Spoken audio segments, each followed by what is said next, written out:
Philadelphia's Academy of Natural Sciences received an urgent letter in March of 1863 that would challenge everything its members believed about human intellect. The letter described a 9-year-old colored girl in a contraband camp outside Alexandria, Virginia, who could recite entire medical textbooks after hearing them once, solve complex mathematical equations without instruction, and speak fluent Latin despite never having formal schooling. The Academy's lead researcher, Dr. Samuel Calicott, initially dismissed it as abolitionist propaganda, but when 3 separate military officials confirmed the account, adding that the girl had correctly diagnosed a camp physician's medication errors and saved 2 soldiers' lives, Calicott became obsessed with proving this impossible.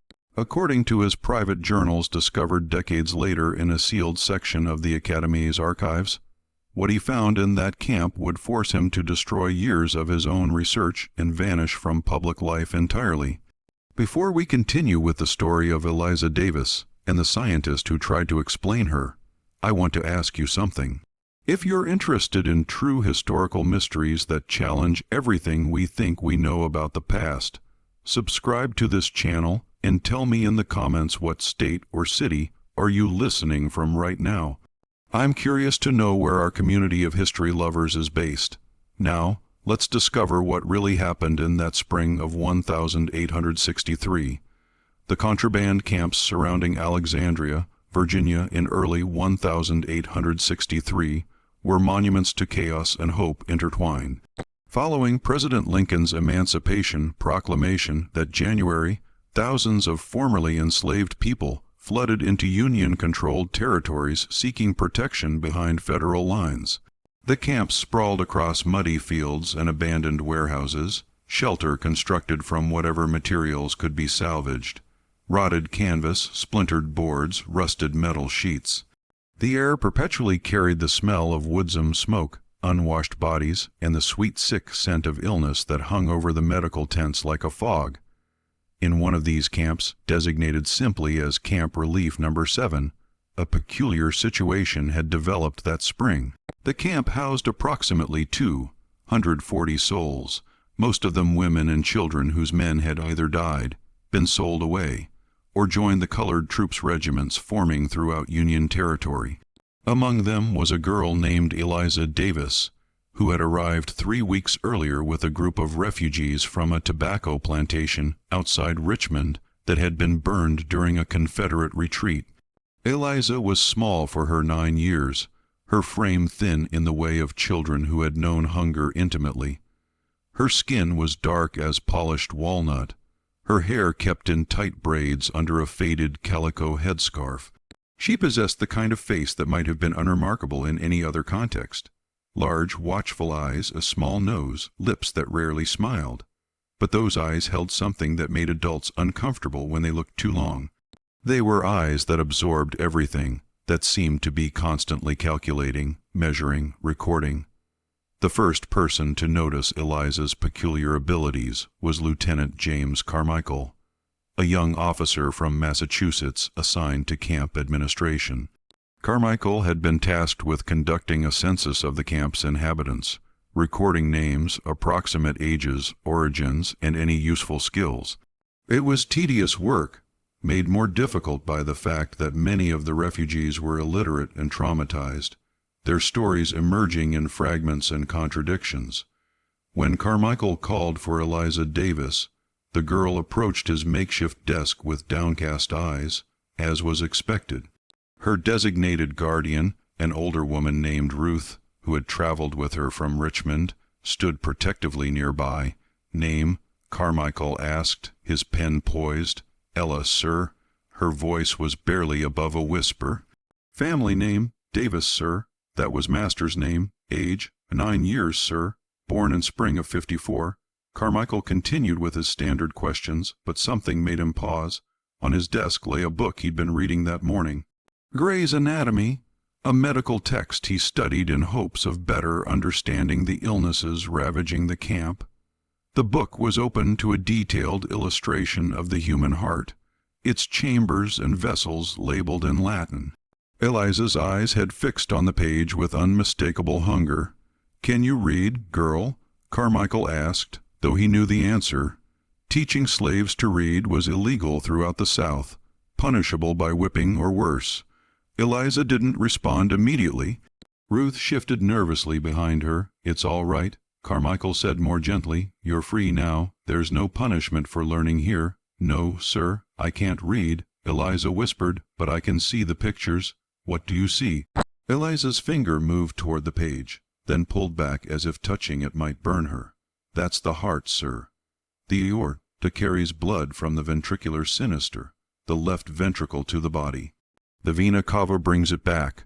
The right side pushes blood to the lungs through the arterial pulmonales." Carmichael's pen clattered to the desk. "How do you know those terms?"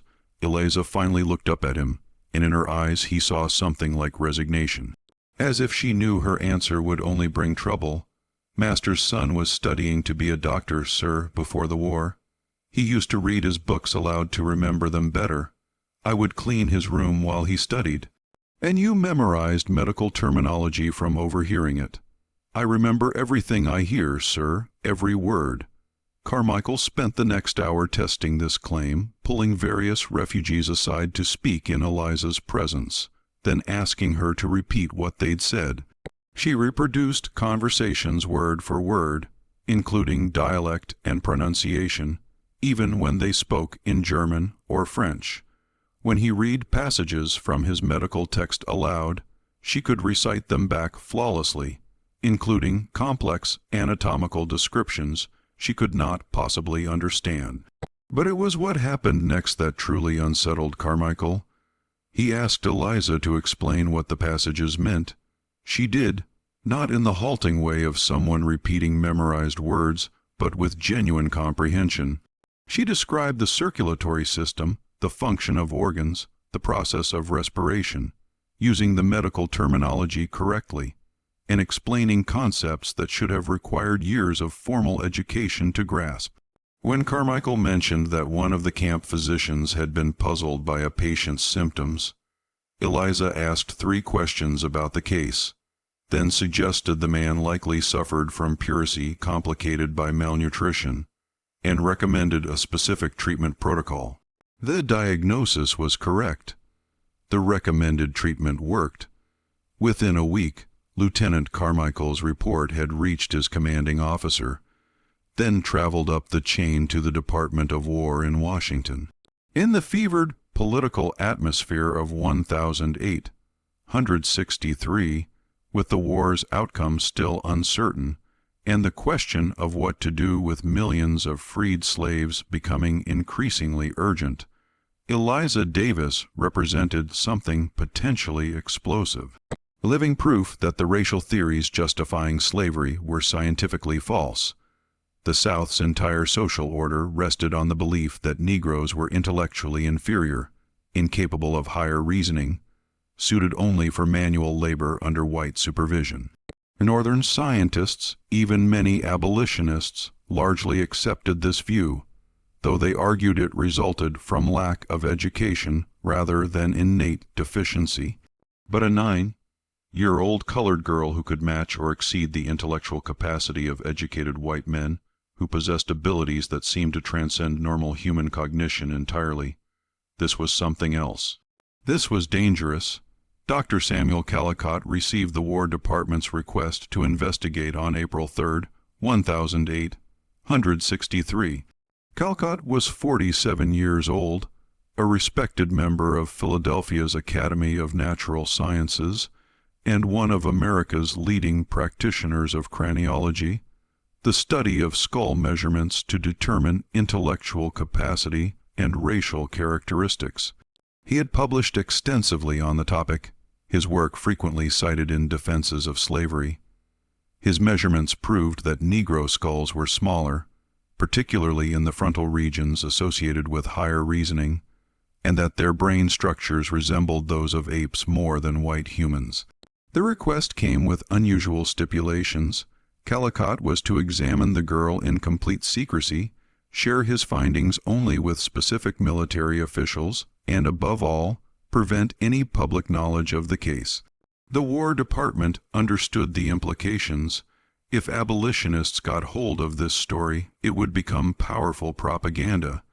If Southern sympathizers learned of it, they would demand the girl's suppression by any means necessary. Calicott departed for Alexandria on April 6th, bringing his instruments, calipers for skull measurement, scales for brain weight estimation, philological charts, intelligence assessment tools, and an extensive library of racial science texts. He also brought his assistant, a young medical student named William Driscoll, and a stenographer to record every detail of the examination. They arrived at Camp Relief No. 7 on a gray morning when spring rain turned the camp's pathways into rivers of mud. The camp's medical officer, Dr. Marcus Lindley, met them with barely concealed skepticism. Lindley was a practical man who had seen too much suffering to have patience for scientific theory. "The girl is remarkable," Lindley told them as he led them to the tent where Eliza was kept under quiet observation. "I've tested her myself extensively. Her abilities are beyond anything in medical literature. Everything has a rational explanation," Dr. Calicott replied. "I suspect we'll find this is a case of highly developed memory combined with mimicry. Some individuals of inferior races can be trained to perform complex tasks without truly understanding them, much like a parrot can speak without comprehension." Lindley's jaw tightened, but he said nothing. The tent serving as Eliza's quarters was small but clean, with a cot, a chair, and a small table. Eliza sat on the cot, her hands folded in her lap, wearing a simple gray dress that had been donated by a ladies' aid society. Ruth, her guardian, sat in the corner, watching the white men with the weariness of someone who knew exactly how dangerous such attention could be.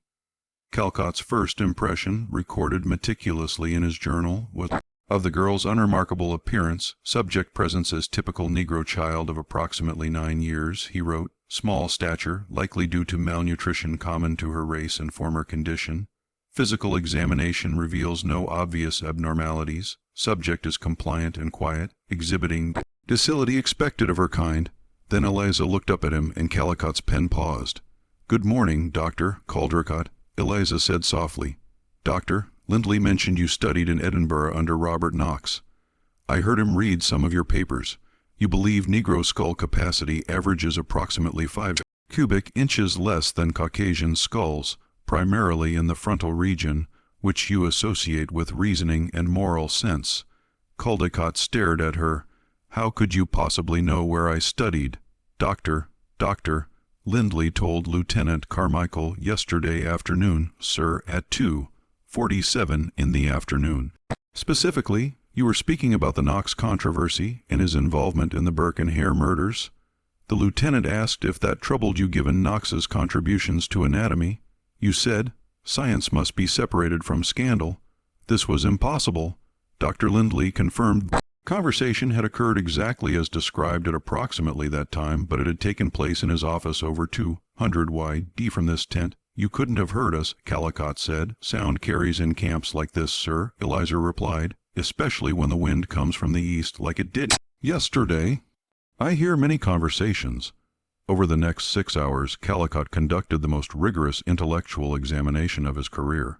He started with simple memory tests, reading passages from various texts and asking Eliza to repeat them. She reproduced every word flawlessly, including material in Latin, Greek, French, and German, languages she claimed never to have studied formally. Then he moved to comprehension tests. He read complex philosophical arguments from Kant and Hegel, mathematical proofs from Euclid, medical descriptions from the most advanced texts of the era. After each passage, he asked Eliza to explain what she had heard. She didn't just explain, she analyzed. She found logical inconsistencies in philosophical arguments. She identified mathematical errors in published proofs. She questioned medical assumptions that Calicott himself had never thought to challenge, asking why physicians assumed certain treatments worked when the physiological mechanism remained unexplained. Bloodletting for fever, she said during one exchange. Dr. Rush advocated it extensively during the yellow fever epidemic in Philadelphia in 1793. But I've heard Dr. Lindley medical texts. They say blood carries oxygen to tissues. If someone has a fever, their body is fighting infection. Why remove the blood that carries resources to fight the disease? Wouldn't that weaken them further? Calicott had no answer. The medical establishment still debated bloodletting's efficacy, but Eliza's question cut to a fundamental logical problem that most physicians ignored. As the examination continued, Calicott's careful scientific detachment began to crack. He moved to arithmetic, complex calculations, algebra, geometric proofs. Eliza solved them instantly, often providing answers before he finished writing the problems. When he gave her a problem deliberately constructed with no solution, she identified the logical impossibility within seconds and explained why. "Try music," Dr. Lindley suggested. He had brought a violin. "Can you identify these notes, Eliza?" Lindley played a complex sequence: B-flat, D, F-sharp, A, C, E-flat. Eliza said immediately, "That's from Mozart's Requiem, Confutatis Maledictis, bars 43 through 48. But you played the F slightly flat, about a quarter tone." Lindley's hand trembled on the bow. "I've never played that piece where you could hear it. Master's daughter played piano, sir. She practiced Mozart's Requiem for her wedding. That was 2 years ago in the summer. She played it 47 times before the wedding. I remember all of them. 2 years ago." Calicott's voice was sharp. "You can recall a musical sequence you heard once 2 years ago. I remember everything, sir. Every sound, every word, every face. I can't forget even when I want to." The implications of this statement hung in the tent like smoke. To remember everything, every moment, every sensation, every piece of information ever encountered without the merciful dulling of memory that protected human minds from being overwhelmed by the past. What would that be like? What kind of burden would that create? Calicott spent the next 2 hours attempting to find the limits of Eliza's abilities. There appeared to be none. Her memory was perfect and permanent. Her comprehension was immediate. Her analytical capacity exceeded that of educated adults with decades of training. She could hold multiple complex ideas in her mind simultaneously and draw connections between disparate fields of knowledge that took specialists years to develop. By late afternoon, Calicott's assistant, William Driscoll, was openly disturbed. "Sir, this is beyond anything in the literature. This isn't just intelligence. This is something else entirely." Calicott's response was to begin the physical examination. If the girl's abilities couldn't be explained by intellectual inferiority, perhaps they could be explained by physical abnormality. He measured Eliza's skull with calipers, recording dimensions from every angle. He examined her head for unusual bumps or depressions according to phrenological principles. He tested her reflexes, her vision, her hearing. Everything was normal. Her skull measurements fell within typical ranges for her age and sex. There were no physical abnormalities to explain her capabilities. "Perhaps," Driscoll suggested quietly, "the theories are wrong." Calicott whirled on him. "The theories are based on hundreds of measurements, thousands of observations, decades of scientific research. They cannot simply be wrong. But if this girl is an anomaly, an outlier. Every distribution has outliers, Driscoll. They don't invalidate the fundamental principles." Yet, even as he said it, Calicott knew he was lying to himself. He had spent his career building a scientific framework to prove Negro intellectual inferiority. That framework rested on the assumption that such inferiority was innate, biological, immutable. But here was a Negro child who had received no formal education, who had grown up in slavery's most brutal conditions, yet possessed cognitive abilities that exceeded anything Calicott had ever encountered in any human being of any race. If she was possible, what else was possible? How many other enslaved people possessed hidden capabilities suppressed by a system designed to prevent their development? How many potential scholars, scientists, artists, leaders had been crushed under slavery's weight? And if the theories about Negro intellectual inferiority were wrong, what did that say about the scientific legitimacy of slavery itself? These thoughts terrified Calicott more than any ghost story ever could, because they threatened to demolish the intellectual edifice of his entire career. As evening fell, Dr. Lindley provided Calicott and Driscoll with quarters in the camp's medical section. Calicott couldn't sleep. He sat at a small desk reviewing his notes by candle light, trying to find some explanation that would preserve his theoretical framework. Around midnight he heard something unusual, A voice, young and female, speaking Latin with perfect pronunciation. He followed the sound of the medical tent. Inside, Eliza stood beside a cot where a soldier lay in delirium of severe infection. Dr. Lindley was there as well, along with 2 exhausted orderlies. The soldier had been injured 3 days earlier, his leg wound festering despite treatment. He was expected to die by morning. The drainage is purulent and foul-smelling. Eliza was saying in English now, her voice clinically detached. That indicates anaerobic infection. The texts describe it. Clostridium perfringens, though they don't know the name yet. It produces gas in the tissue. You can feel craripitus here. She gestured to the soldier's leg. The tissue is dying. Gangrene. We know it's gangrene, Lindley said wearily. We're preparing to amputate in the morning. You'll be too late. The infection is spreading to his bloodstream. You can see the red lines. She pointed to barely visible streaks extending up the soldier's thigh. That's lymphitis. The infection is moving toward his torso. By morning, it will be systemic. Amputation won't save him. Then he's going to die, Lindley said flatly. Maybe not. Eliza moved to a cabinet of medical supplies. I heard you reading about carbolic acid 2 weeks ago from Joseph Listester's paper. He proposes it as an antiseptic. You have some here. Don't you? Lindley stared at her. Listester's work is controversial. Most surgeons reject it. And yes, I have a small quantity, but I've never used it. Use it now. Clean the wound with diluted carbolic solution. Remove all the dead tissue. You have to debride aggressively, even if it means cutting deep, then pack the wound with carbolic dressing. It might kill the infection before it reaches his heart. That's insane, one of the orderlies muttered. The carbolic will cause terrible pain. He's already dying, Eliza said simply. This gives him a chance, Doctor. Lindley looked at Calicott, who had been watching from the tent's entrance. What do you think, Doctor? Calicott wanted to say no. He wanted to dismiss the girl's suggestion as dangerous, as the presumption of an ignorant child playing with concepts she couldn't understand. But he had watched her all day. He had tested her relentlessly. He knew with a certainty that made him physically ill that she understood the medical situation better than anyone else in that tent. Try it, he heard himself say. The next 2 hours were brutal. They cleaned the soldier's wound with carbolic solution while he screamed against the leather strap between his teeth. They cut away dead tissue, going deeper than conventional wisdom suggested, following Eliza's instructions. They packed the wound with carbolic-soaked bandages and waited. By dawn, the soldier's fever had broken.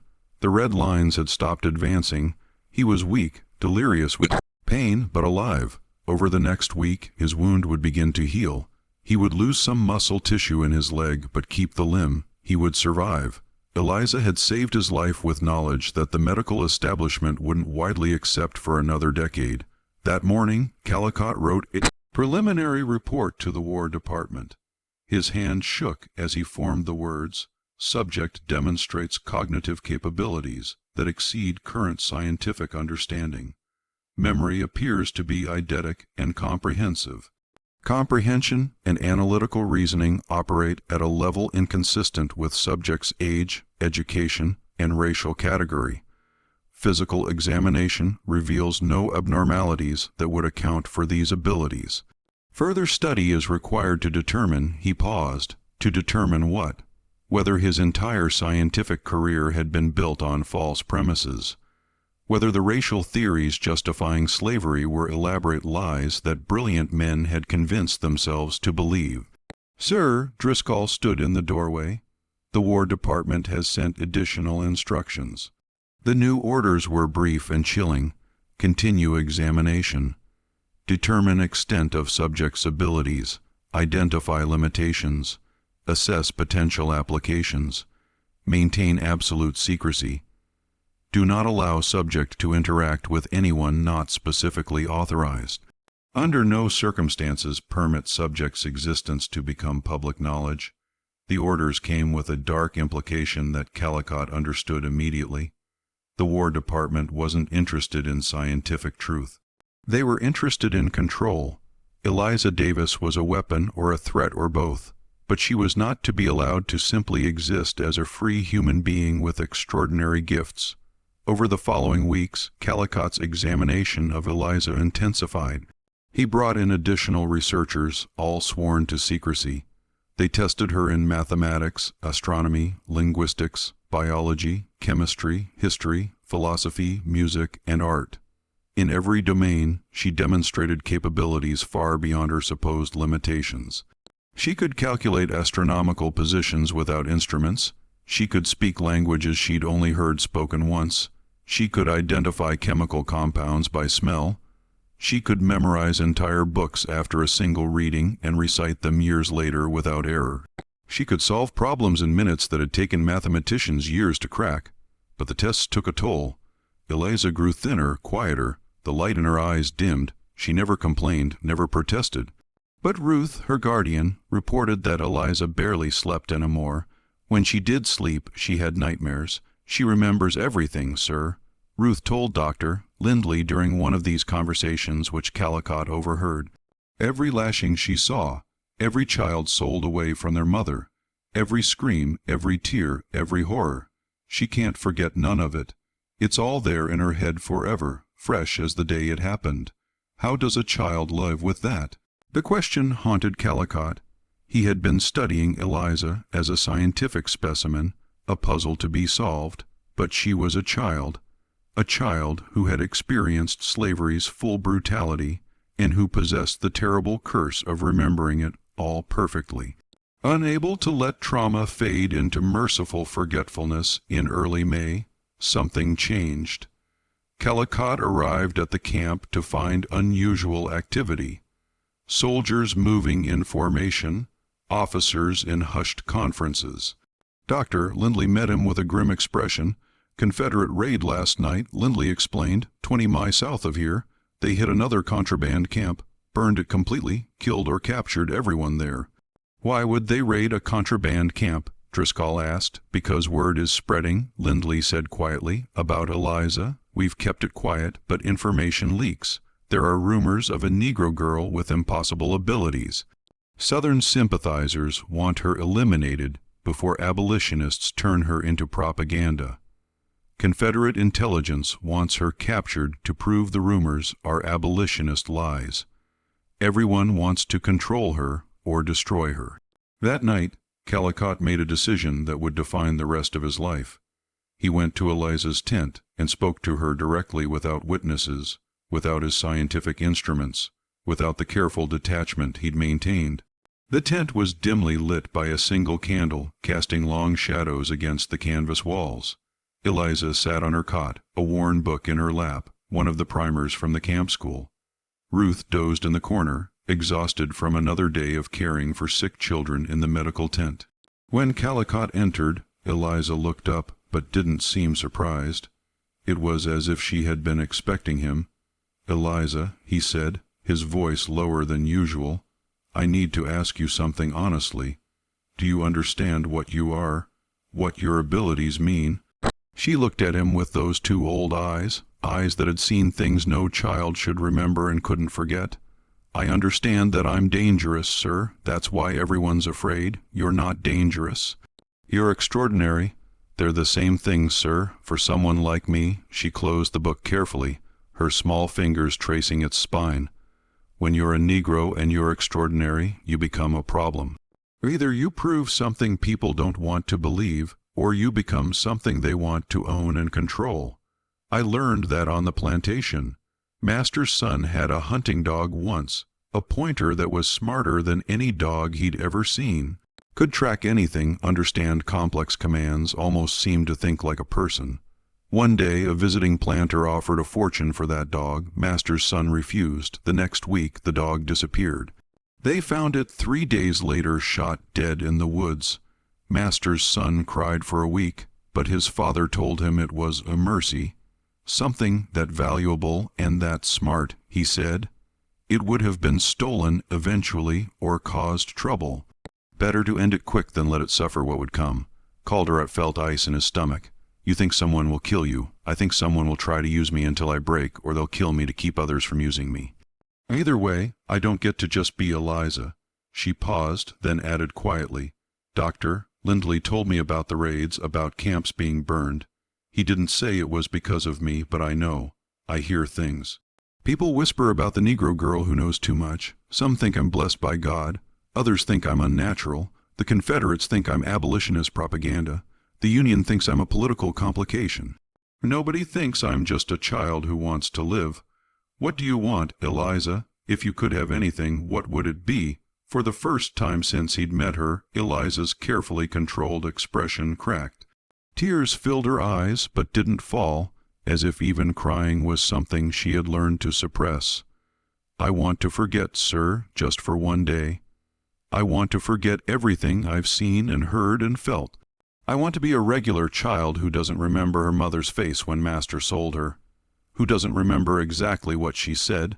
Be good, baby girl, be good, and maybe we see each other in heaven. Or the sound of the chains, or the way she tried not to cry because crying made master angry, and he beat her. I don't want to remember the night master's overseer came to the quarters and took Jenny, who was only 14. And I heard everything through the walls, and I remember her crying and his laughing, and I can never ever forget it, even though I want to, even though I pray every night to forget just that one thing. Her voice had risen slightly, and Ruth stirred in the corner.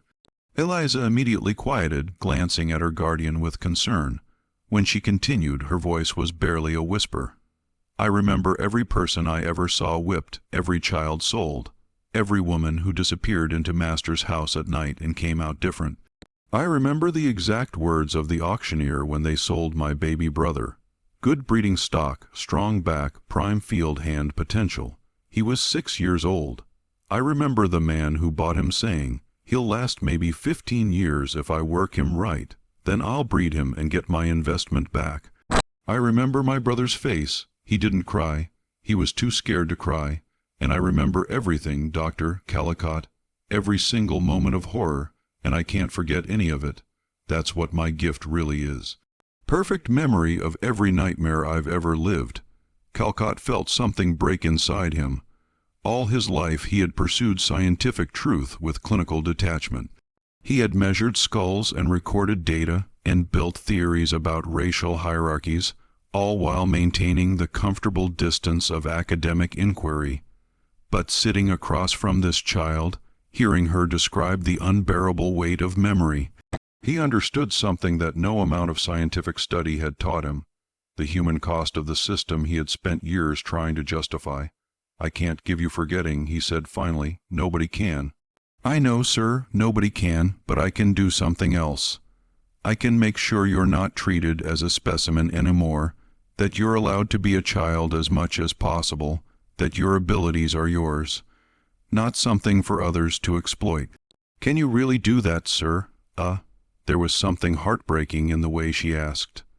Not hope exactly, but a desperate wish to believe that someone with power might actually help her rather than use her.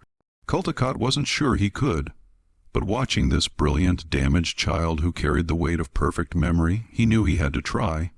Yes, I'll find a way. What about your research, sir? Your theories? What about them? If you help me hide, you can't publish what you found. You'll have to lie in your report. Your colleagues will think you failed. Your reputation. My reputation is built on measuring skulls to prove that people like you are inferior. Calicott interrupted, surprising himself with the bitterness in his voice. Meeting you has taught me that my entire career is built on a foundation of lies we told ourselves to justify slavery. Maybe I deserve to lose that reputation. Eliza studied him with those ancient eyes. You could publish the truth about me and become famous. You'd prove that Negroes can be just as intelligent as white people, maybe more. You'd help the abolition cause and destroy you in the process. The moment I publish, you become the most famous Negro in America. Every scientist will want to study you. Every politician will want to use you as evidence for their position. Southern sympathizers will want you dead. Abolitionists will want you as a symbol. You'll never have privacy or peace or the chance to be anything except a specimen and a symbol. Is that what you want? She was quiet for a long moment, her gaze dropping to her hands. No, sir. I just want to learn things without being tested. I want to help people without being displayed. I want to be Eliza without everyone needing me to represent all Negro people everywhere. But what about all the others still in slavery who might have abilities like mine or different abilities? What about proving that we're not inferior? It was a question that would haunt Calicott for the rest of his life. The war will prove that, he said, though he wasn't certain he believed it. When Negroes fight as soldiers, work as free laborers, build their own communities, lead their own lives, the truth will emerge through 1,000 smaller examples. Maybe not as dramatically as you could prove it, but more sustainably. You don't have to carry that burden alone. You shouldn't have to, but I could help, Eliza insisted.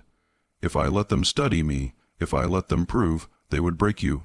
Calcott's voice was harder than he intended. I've seen what happens to medical curiosities. Eliza, I've studied cases. There was a boy in Boston 10 years ago who could calculate faster than any adult. A mathematical prodigy. Scholars studied him constantly, testing him, pushing him, writing papers about him. By the time he was 15, he had suffered a complete mental collapse. He spent the rest of his life in an asylum, unable to perform even simple arithmetic.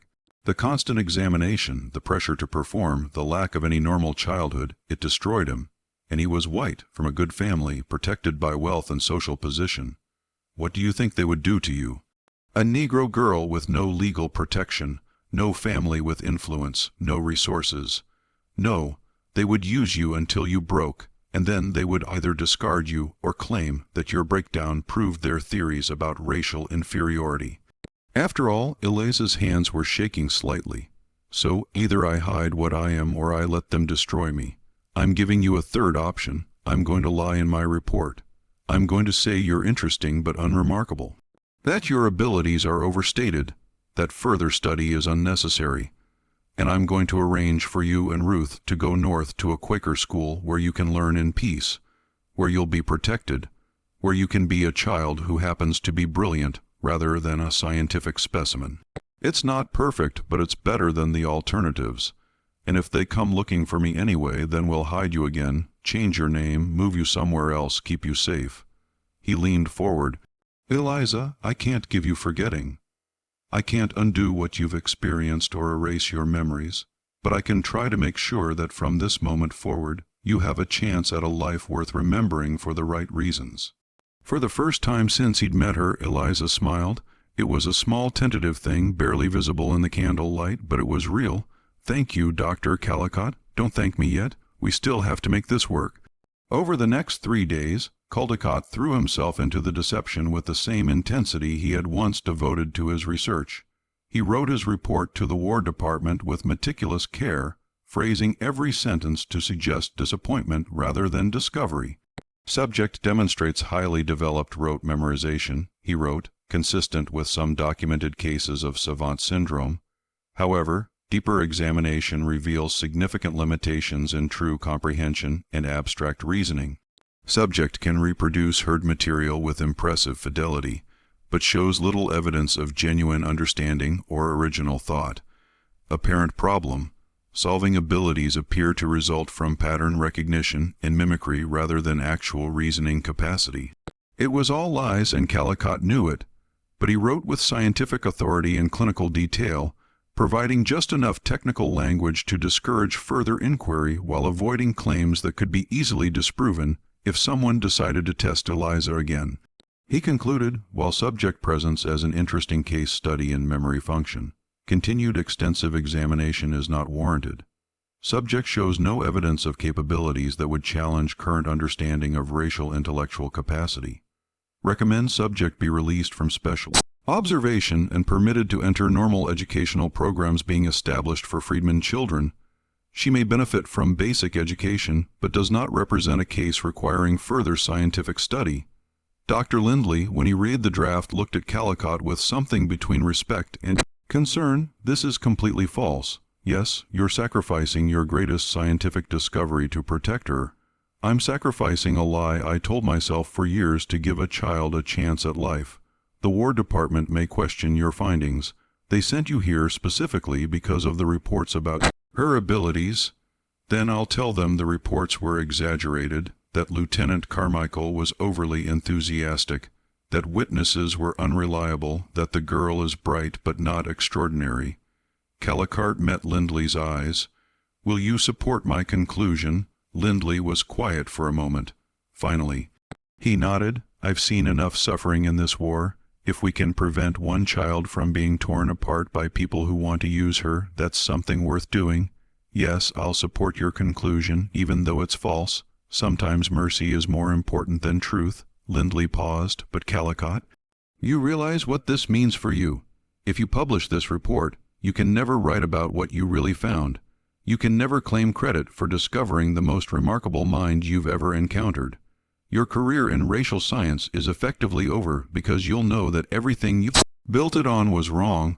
"I know. Are you prepared for that?" Calicott thought about the question. His entire professional identity had been constructed around racial science. The measurements, the theories, the publications. He had been respected, cited, invited to speak at prestigious institutions. All of that would become hollow once he knew the truth. He could continue in the field, but it would be a lie. Every skull he measured, every conclusion he drew would be tainted by the knowledge that a 9-year-old Negro girl had proven his life's work false. "I don't have a choice," he said finally. "I can't unknow what I've learned. I can't pretend Eliza doesn't exist. The only question is what I do with that knowledge, and I choose to protect her, even if it means destroying my career." On May 22, 1863, Calicott submitted his report to the War Department. 2 days later, he received approval for his recommendations. The reply was brief and bureaucratic, suggesting that the officials were relieved to close the case. A Negro prodigy was a political complication they didn't need while fighting a war. Better to accept Calicott's disappointing conclusion and move on. But not everyone was satisfied. Calicott's assistant, William Driscoll, had witnessed the examinations. He had seen Eliza's abilities firsthand. When he read Caldicott's report, he confronted his mentor in the privacy of their quarters. "Sir, this report is fraudulent. You know what we saw. You know what she can do. The report contains my professional conclusions." Calicott said carefully, "Your professionally dishonest conclusions. She solved problems that mathematicians can't solve. She diagnosed medical conditions that experienced physicians missed. She demonstrated perfect memory of information heard once years ago, and you're claiming she's unremarkable. I'm claiming that she doesn't warrant further study. There's a difference. This is your career, doctor. Caldicott, your reputation, if word gets out that you falsified findings, then my reputation will be ruined and I'll deserve it." Calicott looked at his assistant steadily. "William, I'm asking you to trust me on this. That girl's life is more valuable than my career. If we publish the truth about her, she'll be destroyed. I can't allow that." Driscoll stared at him. "You're serious completely. What if I disagree? What if I think the scientific truth is more important than one child's comfort? Then I'll have to ask you to make a choice about the kind of man you want to be." Calcott's voice was quiet but firm. "You can insist on truth and watch a child be torn apart by the system we claim serves knowledge. Or you can accept that sometimes protecting the vulnerable is more important than satisfying curiosity. Choose carefully, William. This is one of those moments that defines a life." Driscoll was silent for a long time. Finally, he nodded slowly. "I'll support your report, but I want to know what happens to her now. She goes north to safety, to a life, and we never speak of this again. Not unless you want her blood on your hands." Calicott arranged Eliza's transportation with the same meticulous care he had once devoted to his experiments. He contacted a Quaker community in Pennsylvania, known for its commitment to Friar Edmund's education and abolitionist principles.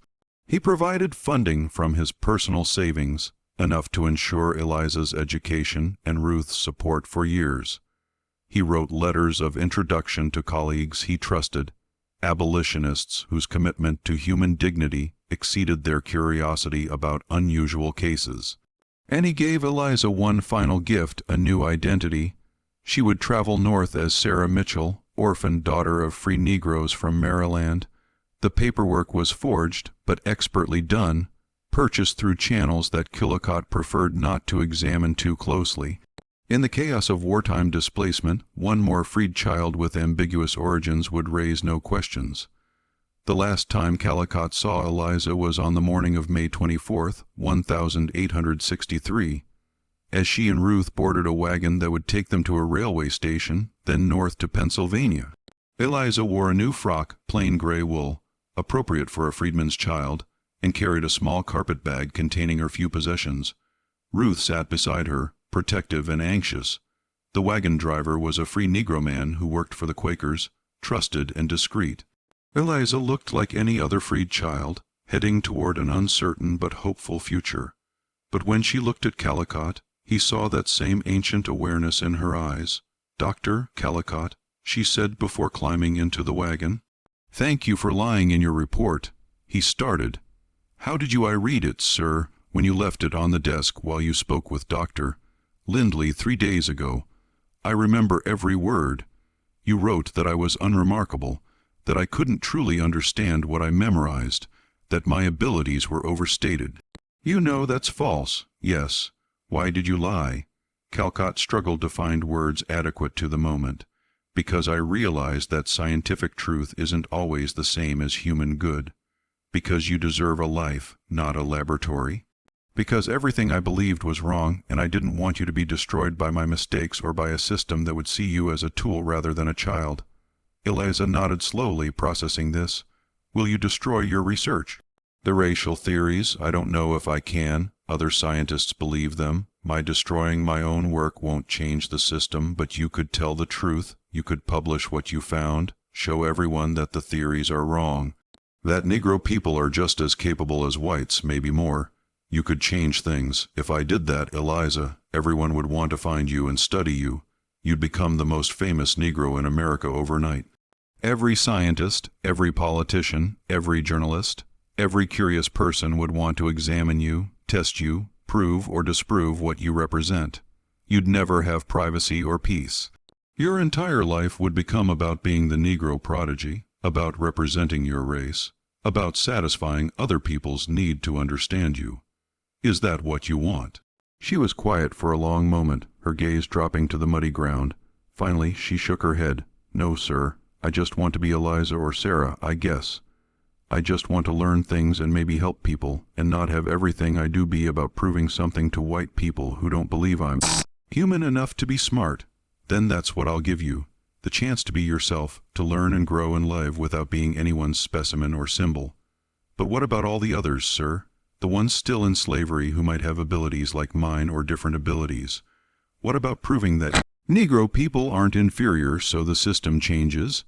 It was the question that would haunt Calicott for the rest of his life. The knowledge that his protection of one child might come at the cost of larger truth, that his merciful lie might perpetuate the scientific falsehoods justifying slavery. "War will prove that," he said, trying to believe his own words. "When Negroes fighters, soldiers work as free laborers, build their own communities, lead their own lives. When thousands and thousands of freed people demonstrate their capabilities, the truth will emerge through lived reality, not through examining one exceptional child. It won't be as dramatic as you could prove it.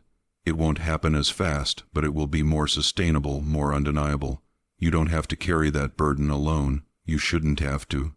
You really believe that? I have to believe it because the alternative is sacrificing you for a cause, and I won't do that. You're not a symbol or a tool or a piece of evidence. You're Eliza. You're a child, and you deserve a childhood, even if it comes late and isn't what it should have been." Eliza climbed into the wagon slowly. Ruth wrapped an arm around her, holding her close. The driver gathered the res. As the wagon began to pull away, Eliza looked back once more. "Dr. Calicott," she called, "will you write down what really happened? Not now, maybe, but someday, so someone knows the truth." "Yes," he promised. "Someday, when it's safe, I'll write down everything, so someone knows." She nodded, satisfied. Then the wagon turned a corner and she was gone. Calicott stood in the muddy street for a long time after the wagon disappeared, feeling the weight of what he had done. He had betrayed his scientific principles. He had falsified his research. He had lied to his colleagues and superiors, and yet he felt more certain of this choice than anything he had done in his entire career. He returned to Philadelphia 2 days later. His colleagues welcomed him back, curious about his findings in Virginia. He presented his disappointing conclusions with appropriate scientific detachment, an interesting case that ultimately revealed nothing exceptional. Some seemed skeptical, but none questioned him directly. Dr. Samuel Calicott was too respected, too established to be doubted on his professional judgment. But Calicott himself was changed. He could no longer look at his research, his publications, his carefully measured skulls without seeing Eliza's face. He began to withdraw from the scientific community, declining invitations to speak, avoiding conferences. When colleagues asked his opinion on racial science questions, he gave vague, non-committal answers. His publications ceased. By 1865, he had quietly resigned from the Academy of Natural Sciences, citing health concerns that were not entirely fabricated. The stress of his double life, maintaining his reputation while knowing it was built on lies, was taking a physical toll. He moved to a small town in upstate New York and never practiced science again. But he continued to follow Eliza's progress through carefully coded letters from his Quaker contacts, and then in March of 1865 the letters stopped. The first indication that something was wrong came on March 22 when Calicott received a brief unsigned note delivered by a traveling minister. The message was cryptic. The bird had flown from the nest. Searching, Calicott's blood ran cold. The Quakers used such language to protect their correspondence about fugitive slaves and freed men under threat. The bird has flown meant Eliza was missing. He departed for Pennsylvania the next morning, traveling by rail through a landscape still scarred by war. The Confederacy was collapsing. Lee would surrender to Grant in just 3 weeks, but chaos reigned throughout the border states. Deserters, refugees, disbanded military units, and criminal opportunists moved freely through regions where civil authority had broken down.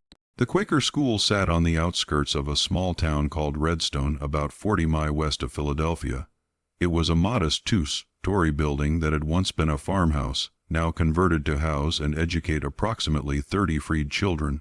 When Calicott arrived, he found the community in a state of subdued panic.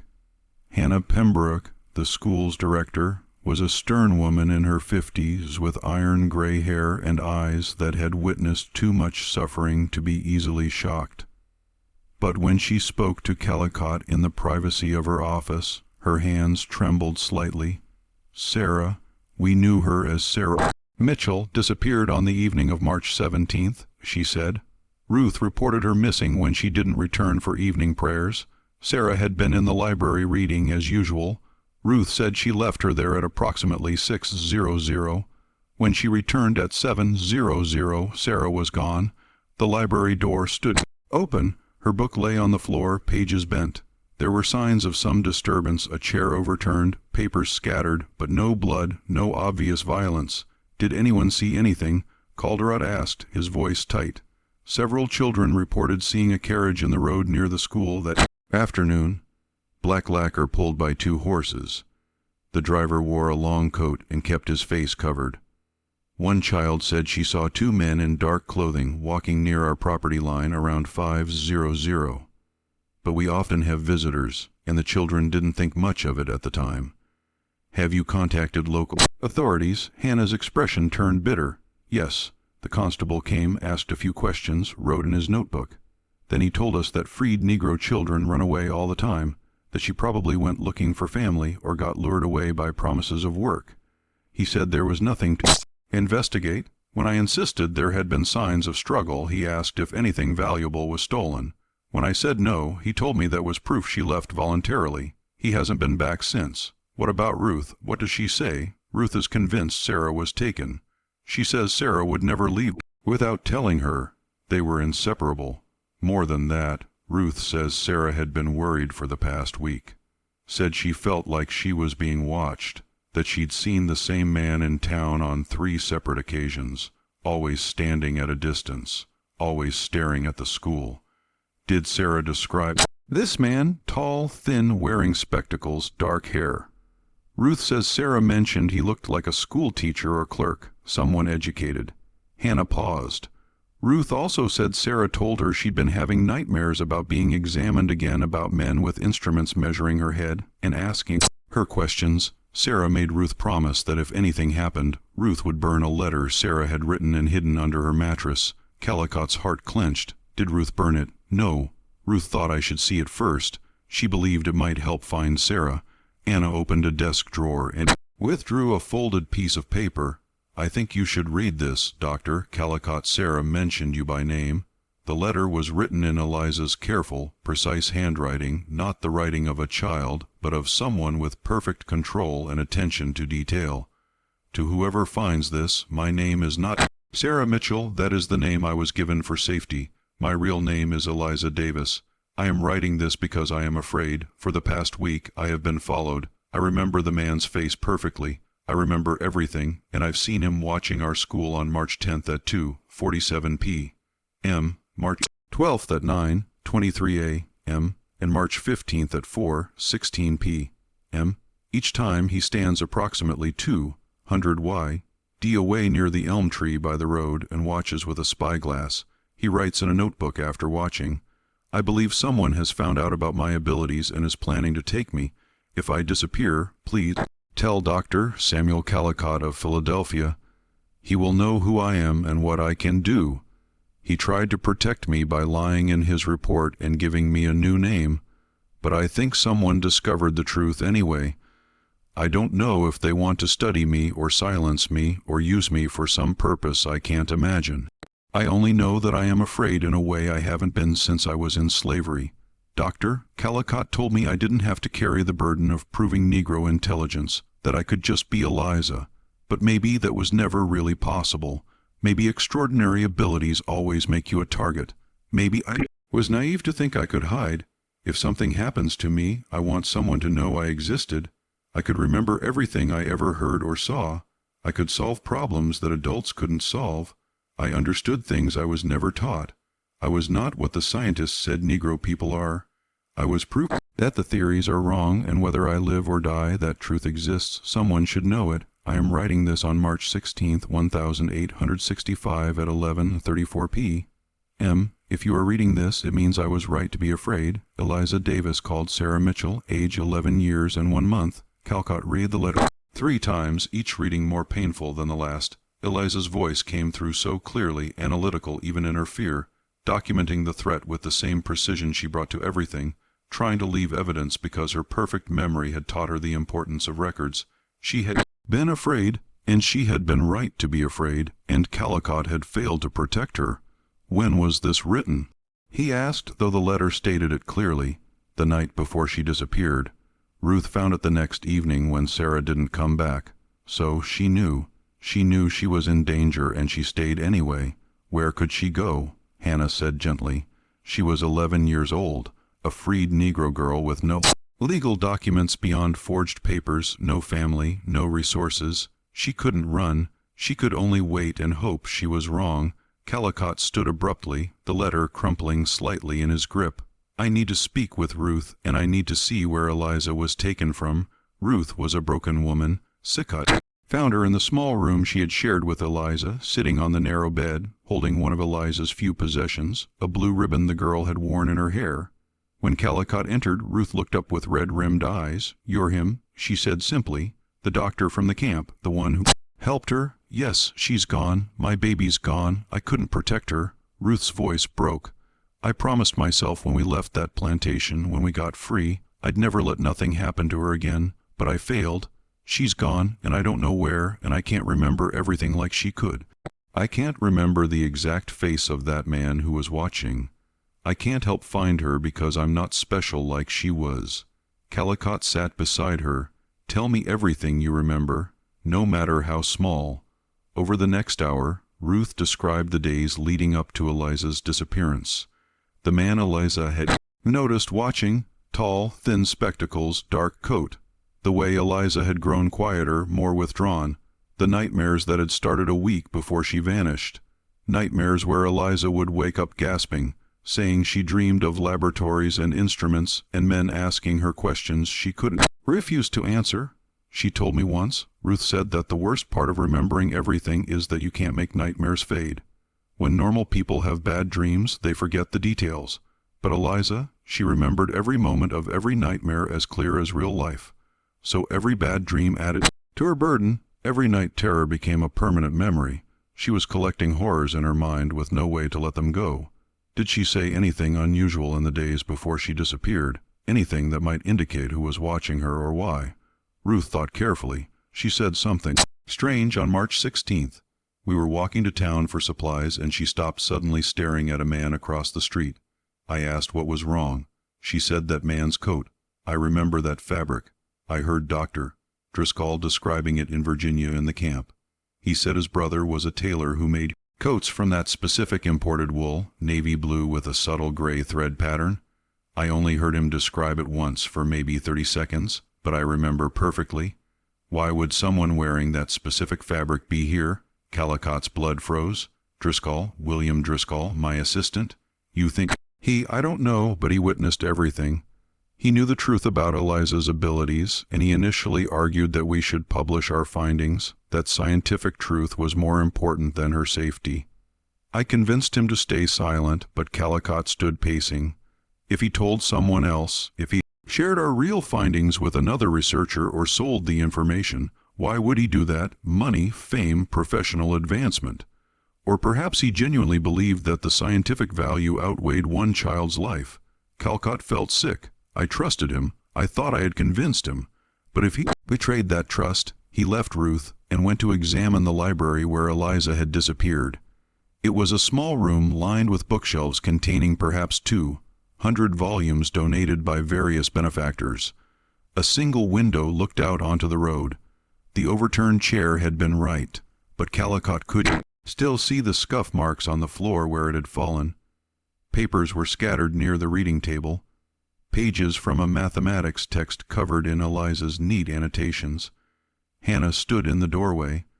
The constable said this proved nothing, that she might have knocked over the chair herself while leaving, but Calicott saw what the constable had missed or chosen to ignore. The scuff marks showed the chair had been knocked backwards suddenly with force. The papers weren't just dropped. They were scattered in a spray pattern suggesting rapid movement or struggle, and on the windowsill, barely visible, were marks that looked like someone had forced the window open from outside. They came through the window, Calicott said, probably while she was absorbed in reading.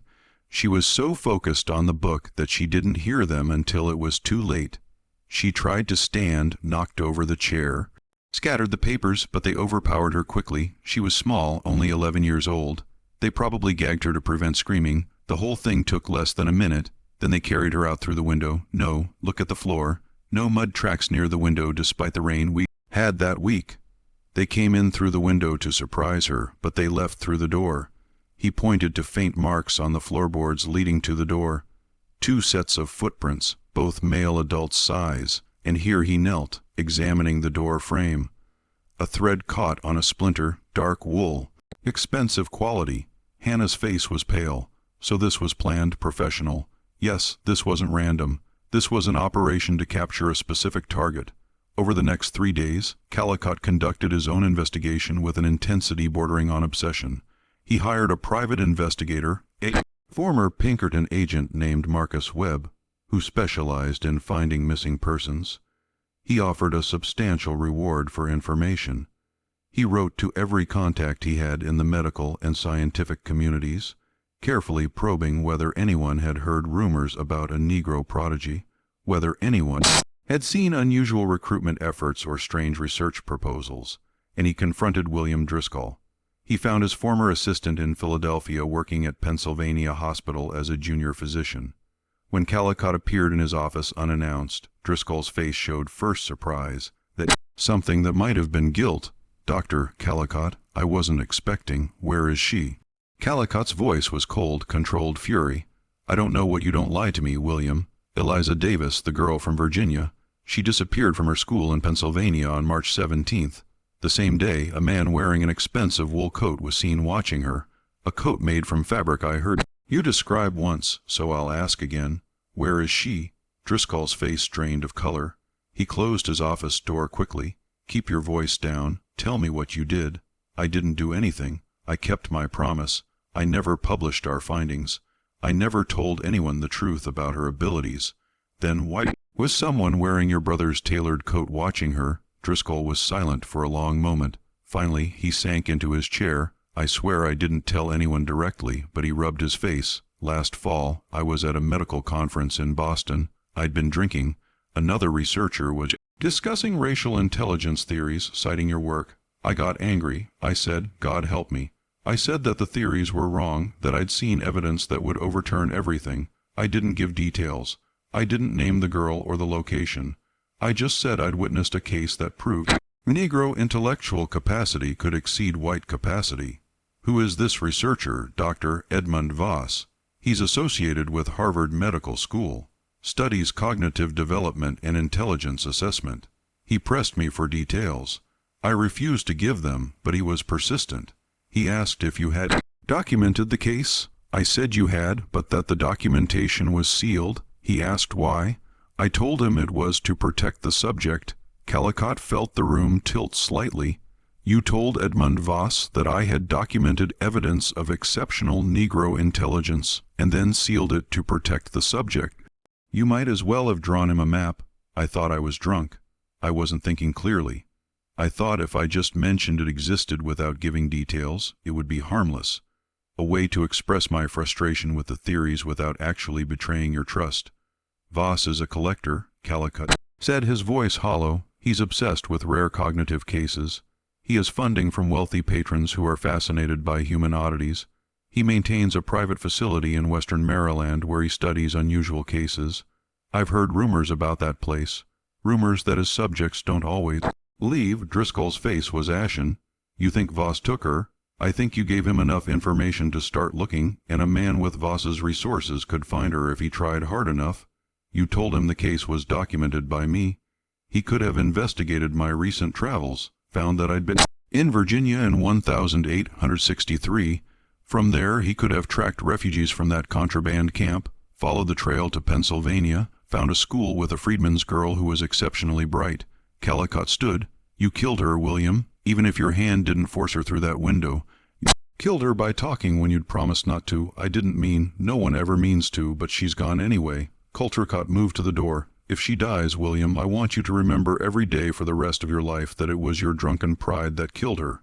Your need to seem important and knowledgeable. You couldn't stand to keep the secret, so you hinted at it, and now a child is paying the price for your weakness. He left Driscoll weeping in his office, but the confrontation, satisfying as it was, brought Calicott no closer to finding Eliza.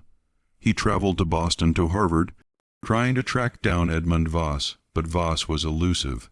His colleagues said he was traveling. His facility in Maryland was remote, unmarked, accessible only by private road. When Calicott attempted to visit, he was turned away by guards who claimed the property was private and no doctor. Voss was present. Marcus Webb, the investigator, had no better luck. The trail goes cold after Pennsylvania, he reported. Several witnesses saw a black carriage leaving Redstone on the night of March 17th, heading southeast, but after that, nothing. It's like the earth swallowed them. If they reached Voss's facility, if that's where they went, the girl could be anywhere by now. These places, these private research facilities, they're not accountable to anyone. They can do what they want, and no one asks questions. In late April, just days after Lee's surrender ended the war, Calicott received a visit from an unexpected source. A man appeared at his door in upstate New York, middle-aged, military-bearing, identifying himself only as Colonel Hayes from the War Department. Dr. Caldericotte, I need to speak with you about your 1863 report on the Negro subject in Virginia. Calcott's heart sank. That case was closed. It was, but questions have arisen. Another researcher has claimed that your report was falsified, that the subject demonstrated abilities far beyond what you documented. This researcher has petitioned the War Department for permission to locate and re-examine the subject, who, Dr. Edmund Voss, affiliated with Harvard. He claims to have information suggesting the subject possesses extraordinary cognitive abilities that you deliberately concealed. He argues that such abilities represent a